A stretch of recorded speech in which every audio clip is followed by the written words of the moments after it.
Okay, ચલો હવે ગઈકાલે તારો દાખલો જે હતો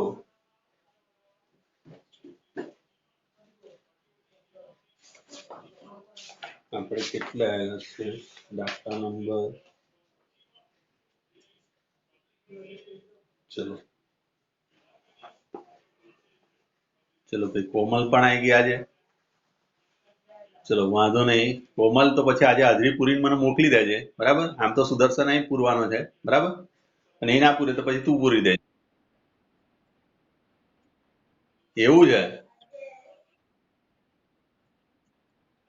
ઓકે વાંધો નહીં ચલો હું આને કોમલને કહી દઉં છું કોમલ આ હાજરી પૂરી લેજો હા બસ ચલો ઓકે ચલો બધાને વેલકમ બરાબર આજે આયા છો બધા વધારે આયા છો આજે બરાબર ચલો ધીરે ધીરે ધીરે બધા આવે છે એટલે સારું છે આ છેલ્લો દાખલો છે આપણી જોડે બરાબર ગઈકાલે મેં તમને ઈવી માં કન્વર્ટ કરતા શીખવાડ્યું E is equal to h mu એ સૂત્ર પરથી બરાબર અને એના પછી આ તમારું 8મું 9મું હું 11મું ચેપ્ટર સ્ટાર્ટ કરવાનું છું બરાબર ઓપ્ટિક્સ ને બેવ આપણે રાખીએ છીએ ઓપ્ટિક્સ ને બેવ આપણે છેલ્લે લઈશું બરાબર એ પહેલા આપણે 11મું ચેપ્ટર આપણે સ્ટાર્ટ કરીશું આજથી બરાબર અને એની માટે તમે સેકન્ડ પાર્ટ તમારો ઘરની અંદર કોઈ જગ્યાએ પડ્યો હોય તો એ શોધી લોજો બરાબર કારણ કે એની અંદર આપણે સ્ટાર્ટ કરવાના છે સેકન્ડ પાર્ટ બરાબર એક સમતલ વિદ્યુત ચુંબકીય તરંગ 8.10 માં 8.10 ની અંદર તમને કીધું કે એક સમતલ વિદ્યુત ચુંબકીય તરંગ ત્રિજ્યાવર્તી દોલનની આવૃત્તિ આપેલી છે મ્યુ તમને આપેલી છે આવૃત્તિ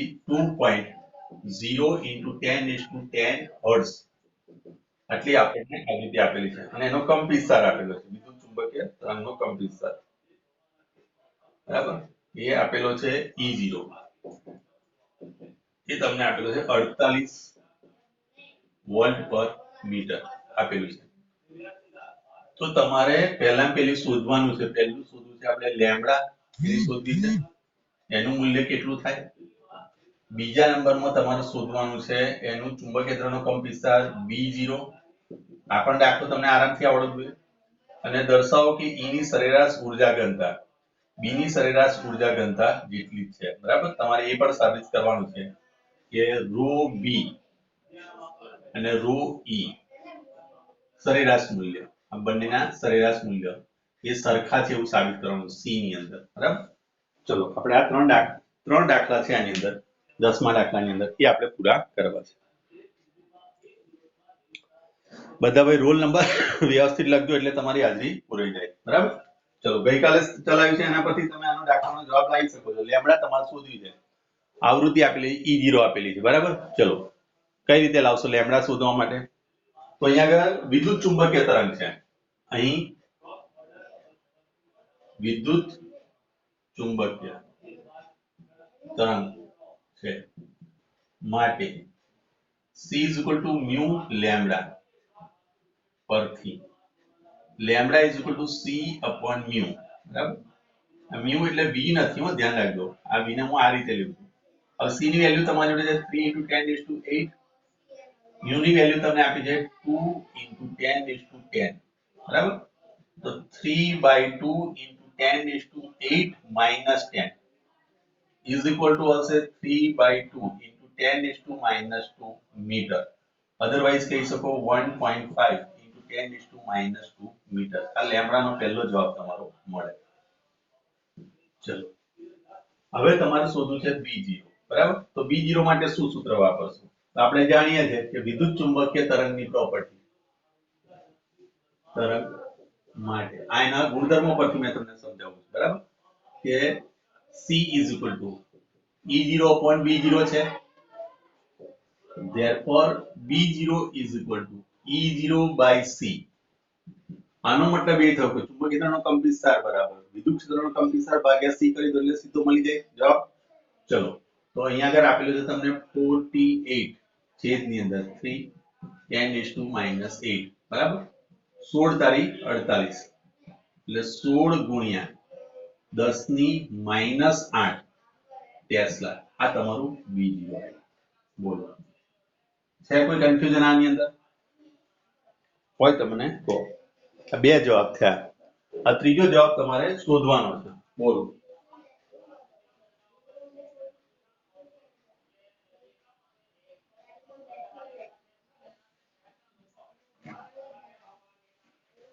કઈ રીતે લાવીશું?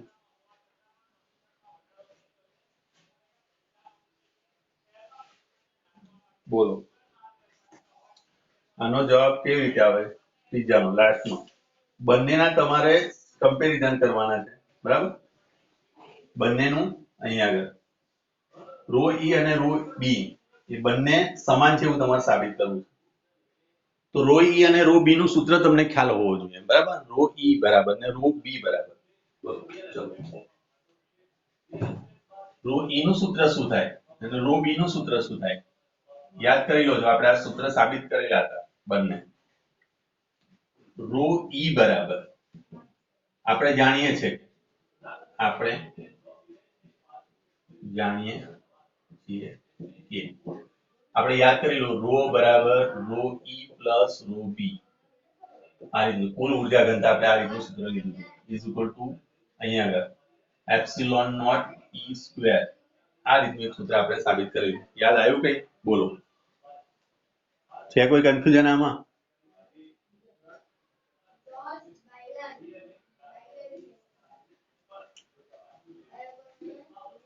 આ બેનું સૂત્ર પરથી અહીં 1/2 આવતું આગળ અને રો બી બરાબર અહીં લખતા હતા આપણે બી સ્ક્વેર અપોન ટ્વાઇસ મ્યુ 0. આપણે સૂત્ર આપણે સાબિત કરેલું. ઇક્વેશન 1 આ ઇક્વેશન 2 થયું. હવે બંને સમાન છે તો બંને સમાન હોય તેનો ગુણોત્તર 1 આવે. 1 બરાબર 1 ક્યારે આવી શકે? કારણ કે બંનેનો 1 ના છેદમાં 1 કરીએ તો 1 જવાબ આવે. 2 ભાગ્યા 2 ઇક્વલ ટુ શું આવે? 1 આવે. તો આનો ગુણોત્તર જો 1 આવે તો આપણે કહી શકીએ કે આ બંને 1 છે. જો ઇક્વેશન 1 અને 2 નો ગુણોત્તર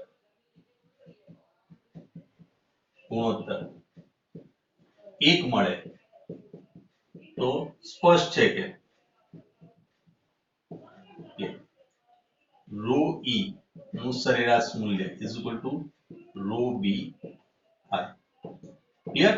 ચલો, તો બંનેનો ગુણોત્તર લઈ તો rho E upon rho B is equal to 1/2 epsilon not E square upon અહીંયા આગળ આવશે B square upon twice mu 0.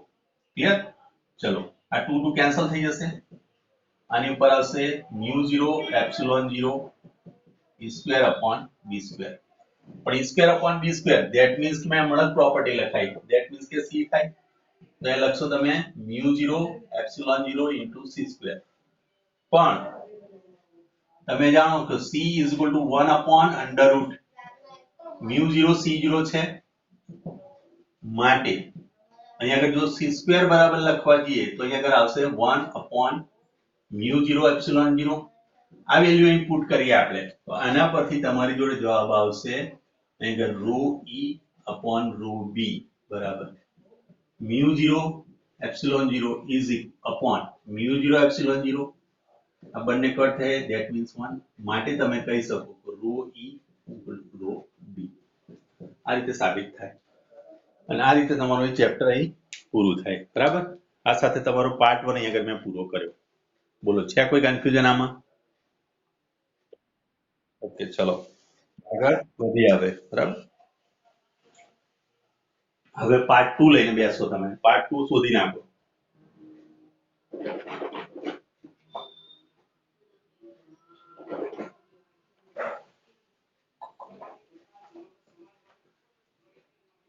Part 2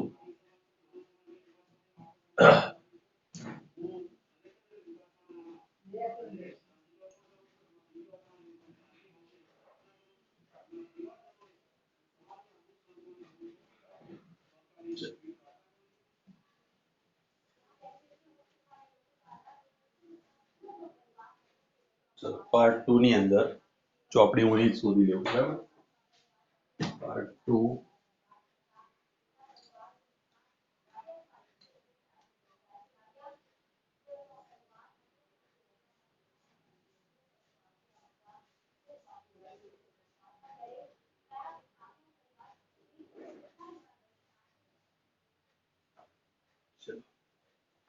part 2 શોધી લીધો દરેકે? હેલો, ચલો પાર્ટ 2 દરેક જણ લઈને બેસી જશે. પાર્ટ સેકન્ડ, બરાબર. એની અંદર અત્યારે હું તમને ટીક 3 ચેપ્ટર માટે કરાવી દઉં છું. 3 ચેપ્ટર અત્યારે હું તમને ટીક કરાવી દઉં, બરાબર. બાકીના ચેપ્ટરો પછી હું તમને ટીક કરાવું છું, બરાબર. ચલો ચેપ્ટર નંબર 9 કાઢો. 9માં જુઓ. 9માં પહેલી પ્રસ્તાવના. એક કામ કરીએ આપણે, જે ચેપ્ટર અત્યારે હું ચલાવું છું એ તમને ટીક કરાવી દઉં. એટલે આજે જે ચલાવીએ છીએ એની અંદરથી જ આપણે ટીક કરાવીએ. ચેપ્ટર નંબર 11 લઈ લો પહેલા. 11મું ચેપ્ટર કાઢો, એ આપણે સ્ટાર્ટ કરીએ છીએ. આપણે 9મું 10મું પછી હું લેવું છું, બરાબર. 11મું ચેપ્ટર પહેલું લઈ લો. ચલો 11મું વિકિરણ અને દ્રવ્યની દ્વૈત પ્રકૃતિ. Chapter number 11. ચેપ્ટર 11 વિકિરણ અને દ્રવ્યની દ્વૈત પ્રકૃતિ. દ્વૈતનો મતલબ થાય રાક્ષસ. રાક્ષસ જે હોય ને, આમ પ્રચંડ મહાકાય જેવા હોય, રાક્ષસ જેવા છે એવું નહીં કહેતા આપણે. એ ચેપ્ટર છે તમારું, બરાબર. આની થોડીક આપણે ચર્ચા કરીએ પછી બધું ટીક કરાવી દઈશું. મહાભારત જોયું છે ખરું? મહાભારત, રામાયણ.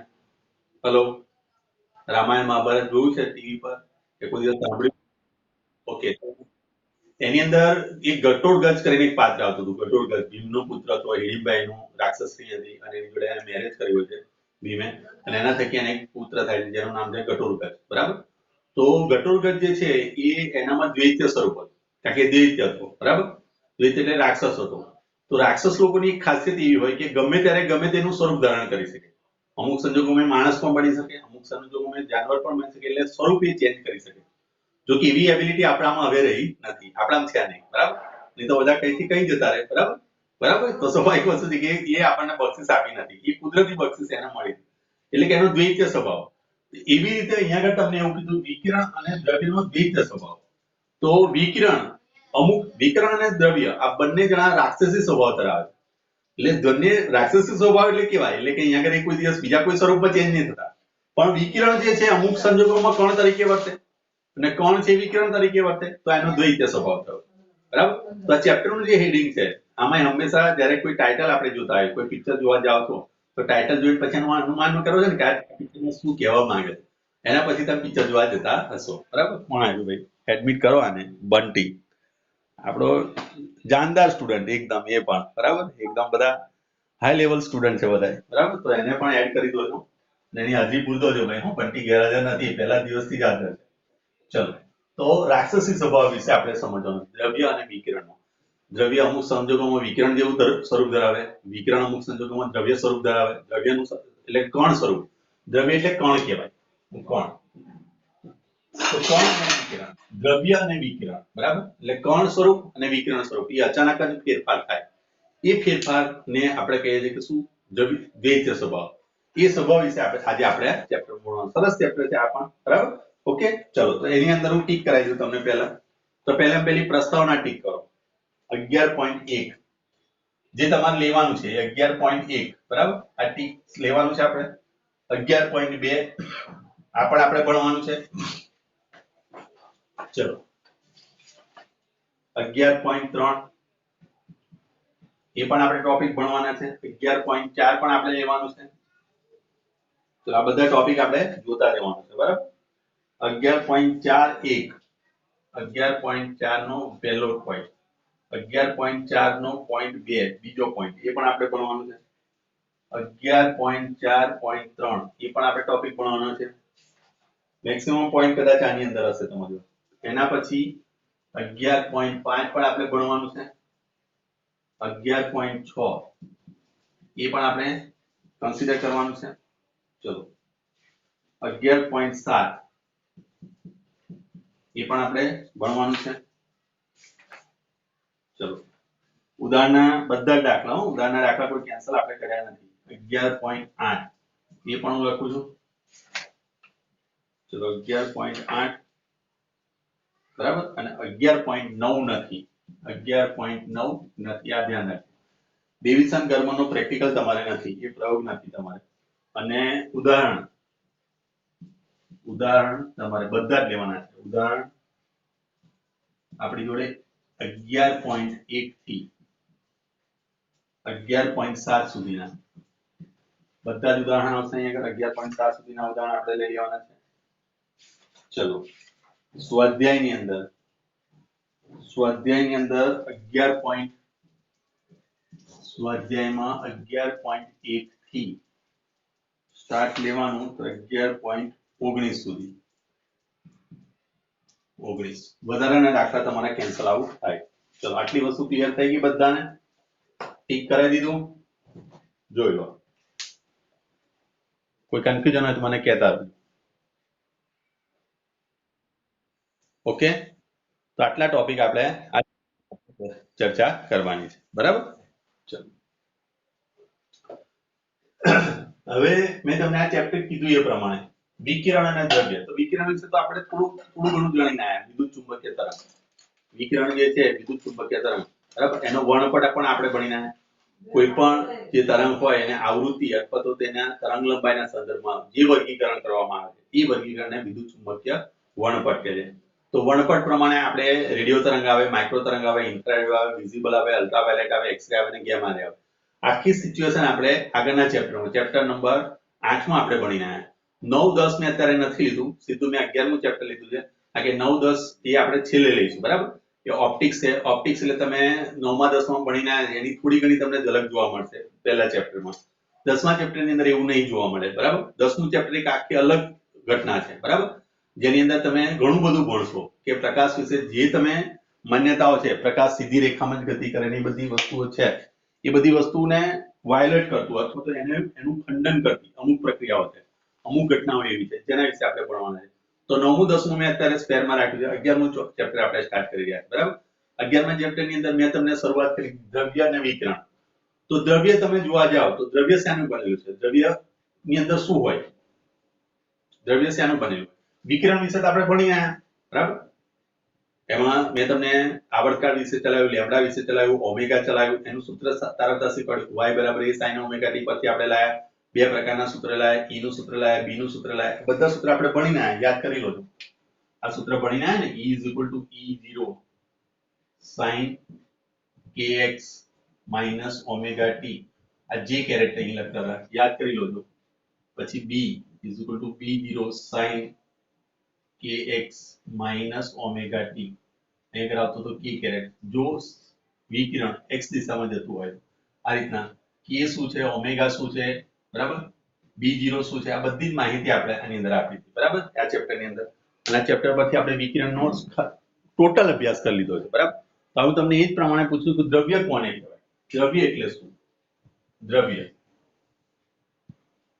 દ્રવ્ય એટલે શું કહીશું આપણે દ્રવ્ય કોને કહીશું દ્રવ્ય શેનું બનેલું છે 12મા ધોરણમાં છે આપણે બધા જવાબ મને આપે કેમિસ્ટ્રીમાં જે આવતું એ તમે બોલી શકો છો ફિઝિક્સમાં તમે જે ભણીને આવ્યા છે એ પણ તમે બોલી શકો છો દ્રવ્ય કોને કહેવાય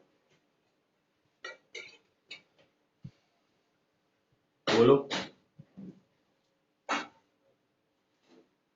30 મે આયેલા છે ને બધાય ચલો બોલો દ્રવ્ય કોને કહીશું આપણે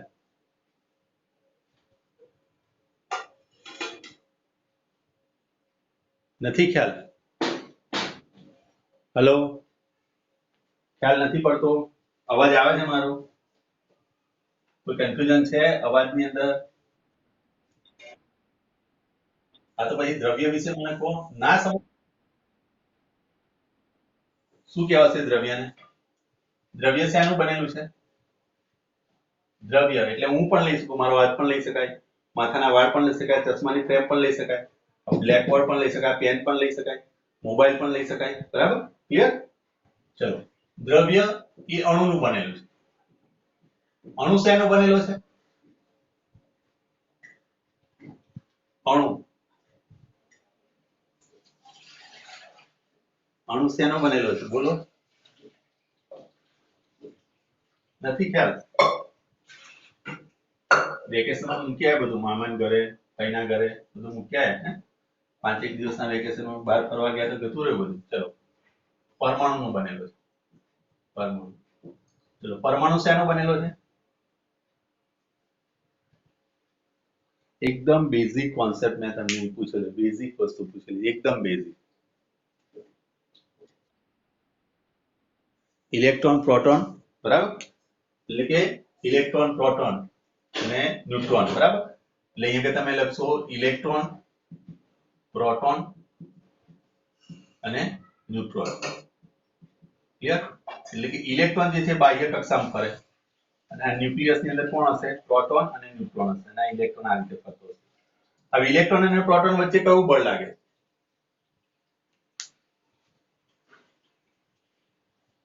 ઇલેક્ટ્રોન અને પ્રોટોન વચ્ચે બળ લાગે કોઈ? હેલો, ઓકે, કયું બળ લાગે? એક પ્રોટોન છે, આગળ પહેલું ચેપ્ટરમાં મેં ભણાવ્યું તમને, એક પ્રોટોન હોય અને એક ઇલેક્ટ્રોન હોય તો આ બંને વચ્ચે વિદ્યુત બળ લાગશે. વત્તા આ ઇલેક્ટ્રોન ગતિ કરે છે, વિવેગથી ગતિ કરે છે, આમ વર્તુળાકાર ગતિ કરે છે. વર્તુળાકાર ગતિ કરે, ઇલેક્ટ્રોન જ્યારે ગતિ કરે ધેટ મીન્સ કે પ્રવાહનું નિર્માણ થાય. ઇલેક્ટ્રોન જ્યારે ગતિ કરે, ઇલેક્ટ્રોનની ગતિને લીધે શું થાય? પ્રવાહ થાય, વિદ્યુત પ્રવાહ. અને વિદ્યુત પ્રવાહ જ્યાં આવે ત્યાં વિદ્યુત ક્ષેત્ર પણ આવે અને બીજું કયું આવે? ચુંબકીય ક્ષેત્ર પણ આવે. અને જ્યાં વિદ્યુત અને ચુંબકીય ક્ષેત્ર હોય અને આ તમે જોઈ શકો કે ઇલેક્ટ્રોન વર્તુળાકાર માર્ગે ગતિ કરે, ધેટ મીન્સ કે પ્રવેગિત ગતિ કરે. કઈ ગતિ કરે છે? પ્રવેગિત ગતિ. કારણ કે પ્રત્યેક સેકન્ડ એની દિશા બદલાય છે, વેગનું મૂલ્ય બદલાતું નથી. કેન્દ્રગામી પ્રવેગ આગળ ઉત્પન્ન થાય અને કેન્દ્રગામી પ્રવેગ ઉત્પન્ન થયો, પ્રવેગ જ્યાં આવે ત્યાં એની શું બદલાય? દિશા બદલાય. અને દિશા બદલાય એટલે આપણે કહી શકીએ કે પ્રવેગિત ગતિ થઈ રહી છે. પ્રવેગિત ગતિ હોય ત્યાં આપણે ખબર છે કે વિદ્યુત ચુંબકીય તરંગનું નિર્માણ થાય. ક્લિયર?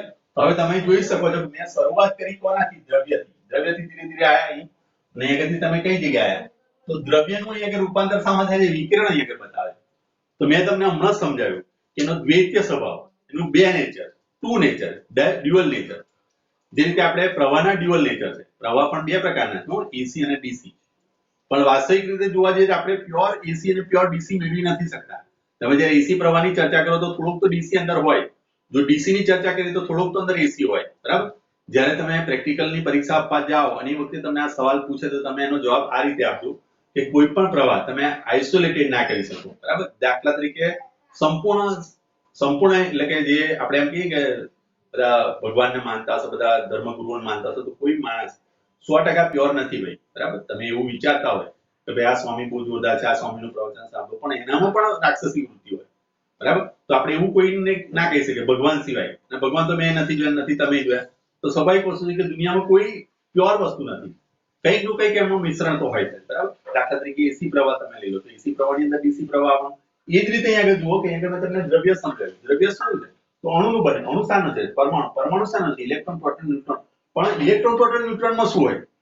બરાબર. એ ન્યુક્લિયસ ની અંદર હશે પ્રોટોન અને ન્યુટ્રોન અને બાહ્યતમ કક્ષામાં કોણ ફરતો? ઇલેક્ટ્રોન ફરતો. ઇલેક્ટ્રોન વર્તુળાકાર ગતિ કરે, ધેટ મીન્સ કે પ્રવેગિત ગતિ કરે. પ્રવેગિત ગતિ કરે ધેટ મીન્સ કે વિદ્યુત પ્રવાહનું નિર્માણ થાય. વિદ્યુત પ્રવાહ પ્રવેગિત હોય તો મેક્સવેલ વાત મુજબ આપણે ભણીને આવ્યા વિદ્યુત અને ચુંબકીય બંને ઉત્પન્ન થાય. આ રીતે મેં તમને સમજાવ્યું તો યાદ કરી લો. આની દિશા આવતી હતી, યાદ આવ્યું ને કઈ? આ રીતે ઈ ઘટક અને એની સામે અહીંયા આગળ બી ઘટક આવતો હતો. આ રીતે ઈ અને બી બંને આ દિશામાં ઘટકનું દોલન થતું હતું. યાદ કરી લો. આ બધું મેં તમને સમજાવ્યું. યાદ આવ્યું કે ઈ આ દિશામાં જાય, બી આ દિશામાં જાય અને આની દિશા ઈ ક્રોસ બી આપણને આ દિશા બતાવશે. આ ઘટક તમારો ઈ નો થયો આ બાજુ ઈ અને આ ઘટક તમારો બી નો થયો ઈ બી. મેં તમને ચોટલાનું ઉદાહરણ આપ્યું હતું, યાદ કરી લો. આ બધી વસ્તુનો એક કોન્સેપ્ટ લઈ તમને કહી શકું કે દ્રવ્યનું રૂપાંતર એક શામાં થાય છે? વિકિરણમાં. એટલે કે દ્રવ્યના બે સ્વરૂપ થયા. દ્રવ્ય એટલે કે કણ તરીકે પણ આવે છે અને વિકિરણ તરીકે પણ આવે છે. એટલા માટે આ ચેપ્ટરનું નામ આપ્યું દ્વૈત સ્વભાવ, બરાબર. તો ચેપ્ટરનું જે ટાઇટલ છે એનું મેં આગળ રૂપાંતર તમને કરીને સમજાવ્યું કે ભાઈ આગળ શું થાય, બરાબર. અમુક ઘટનાઓ એવી છે કે દાખલા તરીકે હું તમને એમ કહી શકું કે અમુક ઘટનાઓ તમને સમજાય આગળ જતા કે જ્યારે આ ગેગર માસ્ટરનો જે તમારો છે ને એ પ્રયોગ તમારો નીકળ્યો તો વિકિરણ પણ કણ સ્વરૂપ ધરાવે, એવું પણ આપણે સાબિત કરી શકીએ. તો અહીંયા તમે જોઈ શકો કે દ્રવ્ય અને વિકિરણના બંને સ્વરૂપ કણ અને વિકિરણ એ બંને છે. માટે આપણે આ ચેપ્ટરનું નામ આપણું દ્વૈત સ્વભાવ અને દ્વૈત સ્વભાવ આજે આપણે ભણવાનું છે. ઓકે, ચલો તો પછી આજે સ્ટાર્ટ કરી રહ્યા છે આપણે. અમે જસ્ટ તમને માહિતી આપી કે આ બધી વસ્તુ આપણે ઓલરેડી ભણી ચૂકેલા છે. આગળ જતા આગળના જેટલા ચેપ્ટરો છે બધા ભણીને આવેલા છે. આગળ જતા હું તમને ન્યુક્લિયસ નામનું ચેપ્ટર હશે, એમાં ન્યુક્લિયસના ગુણધર્મો એ બધું પણ આપણે ભણવાનું છે. તો આ બેઝિક કોન્સેપ્ટ મેં આગળ તમને સમજાવ્યો અને આ બધી વસ્તુ 8મા ચેપ્ટરમાંથી આપણે ઉઠાવી લીધી. બરાબર, ચલો આપણે સ્ટાર્ટ કરીએ. તો શરૂઆતની અંદર જે વૈજ્ઞાનિકો થયા એ લોકોને તો આ બધી વસ્તુમાં ખ્યાલ નતો. ભાઈ જેમ જેમ 19મી સદી આવી, 19મી સદીના અંત સુધી આ બધી વસ્તુ ક્લિયર થઈ. આજે હું તમને કહી શકું કે દ્રવ્ય આનું બનેલું છે, ઇલેક્ટ્રોન, પ્રોટોન, ન્યુટ્રોનનું બનેલું છે. ત્યાર પછી એવી બધી ખબર પડી. તો 19મી સદીની અંદર આ બધી વસ્તુની શોધ થઈ. તો 19મી સદી પહેલા લોકો શું વિચારતા હતા અને શું એની પ્રકૃતિ અને કઈ રીતે એ લોકો જવાબ આપતા હતા. બરાબર, તો એનો આખો ઇતિહાસ તમને આપેલો છે. એ ઇતિહાસની અંદરથી પણ તમને સવાલ પૂછી શકે છે. દાખલા તરીકે જોડકા પણ પૂછી શકે છે, દાખલા તરીકે ખાલી જગ્યા પણ પૂછી શકે છે. તો આ પહેલું જે પેરેગ્રાફ છે પ્રસ્તાવના, એને પણ ધ્યાનથી આપણે જોઈ લઈએ. બરાબર, અને એને સમજવાનો આપણે પ્રયત્ન કરીએ. બરાબર, ચલો સારું ચેપ્ટર છે. આની અંદરથી કોઈ ટોપિક સિવાય એક જ ટોપિક ડેવિસન અને ગરમરનો પ્રયોગ એકલો જ કાઢેલો છે. બાકીના તમામ ટોપિક છે અને આ ચેપ્ટરના બેઝ પર JEE નીટમાં પણ સારા એવા માર્ક્સ તમે કવર કરી શકો છો. એને સમજવાનો પ્રયત્ન કરજો. આલ્બર્ટ આઇન્સ્ટાઈન નો અહીંયા આગળ ઘણો બધો ફાળો છે. એ બધી વસ્તુ આપણે અહીં સમજવાની છે. બરાબર, કદાચ તમે પેલું એક પિક્ચર જોયું હશે મેં હું ના, એની અંદર સુષ્મિતા સેન અને શાહરુખ ખાન કંઈક ડાન્સ કરે, પાછળ એક સૂત્ર લખેલું છે E = Δ mc². આ સૂત્ર E = Δ mc². આ ડેલ્ટા નો મીનિંગ પણ તમે આ ચેપ્ટરમાં સમજશો. બરાબર, સી પ્રકાશનો વેગ છે ને E એટલે ઉર્જા છે. બરાબર, આનો મતલબ એવો કદી ના કરાય કે દળ ગુણ્યા પ્રકાશનો વર્ગ. દાખલા તરીકે મારું દળ 60 kg છે તો 60 ગુણ્યા હું પ્રકાશનો વર્ગ કરું એટલે મારી ઉર્જા છે, એવું કોઈ દિવસ થશે નહીં. એ વસ્તુ પણ તમે આ ચેપ્ટરમાં ભણશો અને જબરદસ્ત એનું એક્સપ્લેનેશન આપેલું છે. આમ તો પ્લાન્ક વાત ને બધી જ અહીંયા આવવાનું છે, પણ આ આઇન્સ્ટાઈને નોબેલ પ્રાઇઝ મળ્યું એની પાછળનું રીઝન આજે પણ તમે સમજી શકશો. બરાબર, એના પછી એક નામ આવે છે જે થોમ્સન, જેના પર તમે આજની તારીખમાં સ્ક્રીન જોઈ રહ્યા છો. જે આજની તારીખમાં અત્યારે તમે મોબાઈલ પર જોવો છો, એ વાસ્તવિક રીતે જે સ્ક્રીનનો શોધક છે. અથવા તો તમે કહી શકો કે ઇલેક્ટ્રોન એ એનું વિદ્યુત ચુંબકીય તરંગની અંદર જેના સ્વરૂપ બદલાય છે. બરાબર, લેજાઉસ આકૃતિઓ બતાવે છે. અથવા તો તમે કોઈ દર્દીને દાખલ કરો અને એને ICU માં દાખલ કરો તે વખતે ટીવી સ્ક્રીન પર જે શૃંગ અને ગર્ત આવે, એ બધોનો આભાર હું એમ કહી શકું જે થોમ્સનને મળવો જોઈએ. કારણ કે જે થોમ્સને ઇલેક્ટ્રોનની શોધ કરી, E/m શોધ્યું અને એના પરથી આ બધી એને પણ નોબેલ પ્રાઇઝ મળેલું. બરાબર, માટે ચેપ્ટર આપણી માટે સૌથી અગત્યનું. ચલો જોઈએ આપણે પ્રસ્તાવના જુઓ. દરેક જણ પેન હાથમાં રાખજો. જે વસ્તુ અંડરલાઈન કરવાનું કેવું એ તમારે અંડરલાઈન કરવાની છે. Is that clear? દરેકને ખ્યાલ આવ્યો? હેલો, સમજ પડી ને? ઓકે, ચલો. તો વિદ્યુત ચુંબકત્વ માટે મેક્સવેલના સમીકરણો અને 1878 માં વિદ્યુત ચુંબકીય તરંગ ઉત્પન્ન કરવા માટે પારખવા માટે હર્ટ્ઝના પ્રયોગોએ પ્રકાશના તરંગ સ્વરૂપને દૃઢપણે પ્રસ્થાપિત કર્યું હતું. હવે હર્ટ્ઝનો પ્રયોગ એ પણ હું તમને કહી દઉં કે હર્ટ્ઝના પ્રયોગની અંદર બે અહીંયા આગળ આ રીતે હોય છે. એકની પર પ્લસ વિદ્યુતભાર મૂકેલો હોય છે, એકની પર માઇનસ વિદ્યુતભાર મૂકેલો હોય છે. અહીંયા આગળ પ્લસ પોઝિટિવ વિદ્યુતભાર અને નેગેટિવ વિદ્યુતભાર, અને અહીંયા આગળ એને જોરદાર ઇન્ડક્શન અહીંયા આગળ આપેલું હોય છે. હાઈ વોલ્ટેજ અહીંયા આગળ આપેલું છે અને અહીંયા આગળ બ્રાસના બે ગોળા રાખેલા હોય આ રીતે. આ પ્રયોગ તમારા સિલેબસમાં નથી, પણ આ પ્રયોગ તમે તમારા ઘરે પણ કરી શકો. જ્યારે તમે કોઈ વાર સ્વિચ ઓન ઓફ કરો ને ત્યારે તણખો ઉત્પન્ન થાય. તણખો ઉત્પન્ન થાય છે. હેલો, પ્રકાશ દેખાય છે તમને ત્યાં? જ્યારે તમે એ જે તણખો ઉત્પન્ન થાય છે બીજું કશું નહીં પણ વિદ્યુત ચુંબકીય તરંગ થયો, કારણ કે પ્રકાશ થયો. તમે જોઈ શકો છો જે અંદર પ્રવાહ રહ્યો છે એ પ્રવાહને જ્યારે તમે હાઈ વોલ્ટેજ થી લો વોલ્ટેજ પર તમે લઈ જાઓ છો એ વખતે ત્યાં કંઈક સહેજ તણખો ઉત્પન્ન થશે. એવી જ પ્રયોગ અહીંયા આગળ હર્ટ્ઝે કરીને આપણને આપ્યો અને એને એવું સાબિત કરી નાખ્યું કે અહીંયા આગળ એ તરંગ સ્વભાવ ધરાવે છે. કોણે? મેક્સવેલ અને હર્ટ્ઝના. તો અંડરલાઈન કરેલું છે પહેલી એ પણ કે મેક્સવેલ અને હર્ટ્ઝના પ્રયોગ પરથી આપણે સ્પષ્ટપણે કહી શકીએ એ શું છે? તરંગ સ્વરૂપ ધરાવે છે. તે સમયગાળા દરમિયાન 19મી સદીના અંત વખતે ડિસ્ચાર્જ ટ્યુબ શું છે પહેલા સમજીએ. ડિસ્ચાર્જ ટ્યુબ એક આ કાચની નળી હોય. બરાબર, એક કાચની નળી લઈએ આપણે. એક કાચની નળી હોય બરાબર, એની અંદર બે ઇલેક્ટ્રોડ એટલે ધ્રુવ કહેવાય. અહીંયા આગળ બેટરી આ રીતે મૂકેલી હશે, આ રીતે. આ એનોડ આ કેથોડ કહેવાય અને આ એનોડ કહેવાય. બરાબર, તો અહીંયા તમે ઉર્જા આપો છો, અહીંયા આગળથી ઇલેક્ટ્રોન આ બાજુ શિફ્ટ થઈને અહીંયા આગળથી આ રીતે એની લૂપ બને. આ ડિસ્ચાર્જ ટ્યુબ થઈ. બરાબર, ડિસ્ચાર્જ ટ્યુબ કોઈ વાર તમને પૂછે તો દાખલા તરીકે હું તમને કહી શકું ટ્યુબલાઇટ. આપણા ઘરની અંદર ટ્યુબલાઇટ છે ને એ પણ એક પ્રકારની ડિસ્ચાર્જ ટ્યુબ છે. બરાબર, ક્લિયર? કોઈ વાર તમને પૂછે કે ભાઈ પ્રેક્ટિકલ ની અંદર પૂછવું કોણે, બરાબર? તો આ પણ તમે કહી શકો છો કે ડિસ્ચાર્જ ટ્યુબમાં નીચા દબાણે રહેલા વાયુઓમાંથી, અહીં નીચું દબાણ હોય, નીચા દબાણ, બરાબર? નીચા દબાણે રહેલા વાયુમાંથી વિદ્યુત વિભાગના પ્રયોગોના અવલોકનો ઘણી બધી ઐતિહાસિક શોધખોળ તરફ દોરી ગયા. 1895 માં રોન્ટજને એક્સ-રે, 1895 ની અંદર એક્સ-રે ની શોધ કરી રોન્ટજને. રોન્ટજન નામનો વૈજ્ઞાનિક આવ્યો, એને એક્સ-રે ની આપણને શોધ આપી. અને એક્સ-રે એ બીજું કશું નહીં પણ શું છે? વિદ્યુત ચુંબકીય તરંગ છે. એ પણ આપણે જાણીએ છીએ, યાદ કરી લો. આગળ આપણે આખું વણપટ શીખીને આવ્યા, બરાબર? એની અંદરથી ચલો એના પછી 1897 માં જે થોમ્સને ઇલેક્ટ્રોનની શોધ કરી. મેં તમને હમણાં જ નામ આપ્યું, જે થોમ્સન.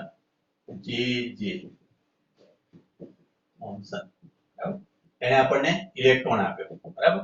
અને એની માટે એને નોબેલ પ્રાઇઝ પણ મળેલું, નોબેલ પ્રાઇઝ, બરાબર? 1895 ની અંદર એને જે થોમ્સન ની ટ્યુબ પણ આવે છે. તમે જ્યારે આગળ જશો બીએસસી ના ફર્સ્ટ યર કે સેકન્ડ યરમાં જશો ત્યારે તમને જે થોમ્સન ટ્યુબ એટલે કે બીજું કશું નહીં પણ ટીવી ટ્યુબ કહેવાય. એ ટીવી ટ્યુબ તમે વળશો, એના પરથી તમે એડવાન્સ ટેકનોલોજી પર જશો. એડવાન્સ ટેકનોલોજી એટલે તમે આ બધી વસ્તુ જે ઇન્ટિગ્રેટેડ સર્કિટ પર જશો, આઈસી પર જશો, ફ્લિપ ફ્લોપ પર ભણશો અને એના પરથી આ જે મોબાઈલની સર્કિટ ને બધી વસ્તુ આવશે. તો આ બેઝિક કોન્સેપ્ટ જે આપણને આપે જે ફંક્શન આપેલું છે એની માટે એને પણ નોબેલ પ્રાઇઝ મળેલું છે, બરાબર? ચલો થોડું ઇતિહાસ જેવું છે પણ એને યાદ રાખવાની કોશિશ કરજો. એમ જાણવા મળ્યું કે પારાના લગભગ 10⁻³ અથવા તો 0.0001 mm આટલા નીચા દબાણ, આ નીચું દબાણની વાત કરી, બરાબર? આટલા નીચા દબાણ ના સ્તંભ પર પૂરતા ઓછા દબાણે ડિસ્ચાર્જ ટ્યુબમાં રહેલા વાયુ પર બે ઇલેક્ટ્રોડ વચ્ચે વિદ્યુત ક્ષેત્ર લાગુ પાડતા જગારો દેખાય છે, એટલે કે પ્રસ્ફુરણ થાય. જ્યારે અહીંયા આગળ તમે આની પર વિદ્યુત ક્ષેત્ર એપ્લાય કરશો તો અહીંયા આગળ પ્રસ્ફુરક પડદો મૂકેલો. પ્રસ્ફુરક પડદો એટલે પ્રસ્ફુરણ એટલે ફ્લોરોસેન્સ. ફ્લોરોસેન્સ એટલે સમજાવું તમને. ફ્લોરોસેન્સ, પ્રસ્ફુરણ, આનું ગુજરાતી થાય. ઓકે, આગિયો જોયે છે તમારા ખેતરની આસપાસ કંઈક જોવા મળશે તમને આગિયો. આગિયો ખબર એક નાનું જીવડું આવે છે અને ઉપર લીલાશ કરતો પ્રકાશ થાય, આમ ઝબકે એવું કઈ. તમે એને શું કહો છો?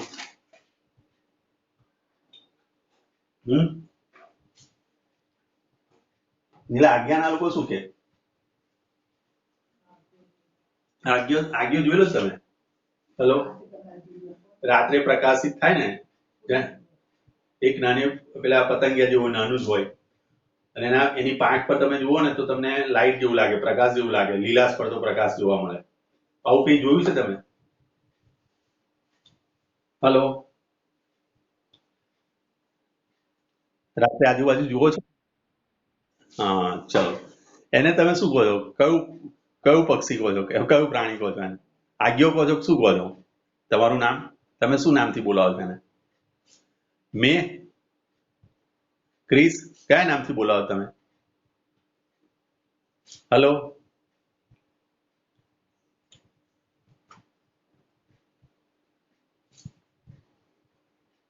આગળ જતા તમે આવા બધા ઘણા બધા ફ્લોરોસેન્સ મટીરિયલ જોશો જેની ઉપર વિદ્યુતભારિત અહીંયા આગળથી ઇલેક્ટ્રોન જાય અને અહીંયા આગળ પ્રસ્ફુરણ પડદો હોય. એ પડદા પર જ્યારે વિદ્યુતભારિત કણ અથડાય, વિદ્યુતભારિત કણ, તે વખતે ત્યાં આગળ એક નાનું ઝબકારો થાય, ટપકું થાય, એને જગારો કહેવાય. અથવા તો તમે જે આજ્ઞાની વાત કરો છો, આજ્ઞાને તમે જુઓ અમુક જણા શું કરે છે, નાની કાચની બોટલમાં ભરી રાખે, ઘરની અંદર રાખે, આજ્ઞો અંદર કુદાકુદ કરે, બરાબર, ઉડે અંદર. એ વખતે અમુક વાર લાઈટ થાય ને અંદર હોય તો તમને આમ જોવાની મજા આવે, પણ વાસ્તવમાં આપણે એની પર અત્યાચાર કરી રહ્યા, બરાબર? તમે જોતા હશો કે આજ્ઞાઓ બહાર તમે જોશો ને તો બહાર આરામથી ફરતો એ વખતે પણ એની પાંખ પર તમને એક પ્રકારનો પ્રકાશ જોવા મળશે. એ પ્રકાશને ફ્લોરોસેન્સ કહેવાય, બરાબર? એ ફ્લોરોસેન્સ નામની ઘટના બને, બરાબર? એ પણ તમને સમજાઈશ આગળ જતા. જ્યારે વિદ્યુત ચુંબકીય તરંગ જે છે એ વિદ્યુતભારિત કણ થયો અને વિદ્યુતભારિત કણ ફ્લોરોસેન્સ મટીરિયલ પર જ્યારે અથડાય ત્યારે ત્યાં પ્રસ્ફુરણ ઉત્પન્ન થાય, બરાબર? જો કેથોડની સામેની બાજુના કાચ પર પ્રસ્ફુરક ફ્લોરોસેન્ટ જગારો દેખાય છે. કાચ પરના પ્રસ્ફુરક પ્રકાશનો રંગ કાચના પ્રકાર પર આધાર રાખે. તમે કયા પ્રકારનો આગળ કાચ રાખ્યો છે એની પર જે અથડાય છે એની પર એ આધારિત છે, બરાબર? જેમ કે સાદા કાચ પર પીળાશ પડતો લીલો રંગ હોય છે, બરાબર? આ ફ્લોરોસેન્સ માટે કેથોડ પર આવતા વિકિરણને કારણભૂત માનવામાં આવતું હતું. કેથોડ પર આવતા કિરણોને કારણભૂત માનવામાં આવતું શરૂઆતમાં. કેથોડની કિરણની શોધ વિલિયમ ફુક્સે કરી હતી. કેથોડ કિરણ અંડરલાઈન કરજો. કેથોડ કિરણની શોધ જે રીતે અહીં મેં લખ્યું રોન્ટજન માટે એક્સ-રે, જે થોમ્સન ઇલેક્ટ્રોન, તો કેથોડ માટે શું આવશે? ક્રુક્સ. બરાબર. ચલો આ કિરણો ખૂબ જ ઝડપથી ગતિ કરતા ઋણ વિદ્યુતભારિત કણનું પ્રવાહનો બનેલો છે. અહીંયા આગળથી કેથોડ કિરણો ઉત્પન્ન થાય. કેથોડ કિરણો એટલે બીજું કશું નહીં પણ શું છે? ઇલેક્ટ્રોન, જે ઋણ વિદ્યુતભારિત છે. આ કેથોડ કિરણો થયા, જે કેથોડમાંથી ઉત્પન્ન થાય કિરણ. અને એમનો વેગ પ્રકાશના વેગ કરતા 0.1 કે 0.2 ગણો ઓછો હોય. આટલો ગુણ્યા c કરો એટલે તમને કેથોડ કિરણોનો પ્રકાશ મળે. બરાબર, એનો વેગ મળે. જુઓ આ કિરણો ખૂબ જ ગતિ કરતા ઝડપી બરાબર પ્રવાહનો બનેલો છે. બ્રિટિશ ભૌતિક વૈજ્ઞાનિક જે થોમ્સને આ દ્વિતર્કની પુષ્ટિ કરી અને એને આ દ્વિતર્કની પુષ્ટિ કરી હતી. બરાબર. ડિસ્ચાર્જ ટ્યુબ પર લંબ રૂપે વિદ્યુત અને ચુંબકીય ક્ષેત્ર લગાડીને જે થોમ્સને સૌપ્રથમ આ કેથોડ કિરણની ઝડપ અને વિશિષ્ટ વિદ્યુતભાર, અહીંયા આગળ એની ઝડપ પણ એને માપી, વત્તા એનો વિદ્યુતભાર E/m. બરાબર. જે થોમ્સનની ટ્યુબનો ઉપયોગ કરીને તમે જ્યારે પહેલા વર્ષના પ્રેક્ટિકલ કરશો ત્યારે તમે આ બંને વસ્તુ શોધશો. બરાબર, ક્લિયર? ચલો એ આગળ જતા તમારે શોધવાનું છે, ખાસ કરીને મેથ્સ વાળા માટે, બાયોલોજી વાળા માટે આવે નહીં. ચલો કેથોડ કિરણની ઝડપ અને મેં અહીં લખ્યું કે c એટલે 3 ગુણ્યા 10⁸ ગુણ્યા આટલું 0.1 કરો કે 0.2 કરો, તો એનો મતલબ એ થયો કે 10મો ભાગ છે, એવું કહી શકાય, લગભગ 10મો ભાગ છે. બરાબર. ચલો હાલમાં E/m નું મૂલ્ય, આનું મૂલ્ય પણ આપણને આપ્યું છે, આપણે યાદ રાખી દો. એ પણ એક અચળાંક છે, 1.76 × 10⁻11 કુલમ પર kg. આ પણ મૂલ્ય અચળાંક છે. આના મૂલ્યનો ઉપયોગ પણ આપણે દાખલા ગણવાની અંદર આપણે કરવાના છે. બરાબર. ચલો આ ઉપરાંત E/m નું મૂલ્ય કેથોડ માટે ઉપયોગમાં લેવાયેલ દ્રવ્યના ધાતુના પ્રકાર, અંડરલાઈન કરો આ વસ્તુ પણ. E/m નું મૂલ્ય અંડરલાઈન કરો. કેથોડ માટે ઉપયોગમાં લેવાયેલ દ્રવ્ય કે ધાતુના પ્રકાર પર કે ડિસ્ચાર્જ ટ્યુબ પર લાગુ રાખવામાં આવેલ વાયુ પર આધાર રાખતું ન હોવાનું માલુમ પડ્યું.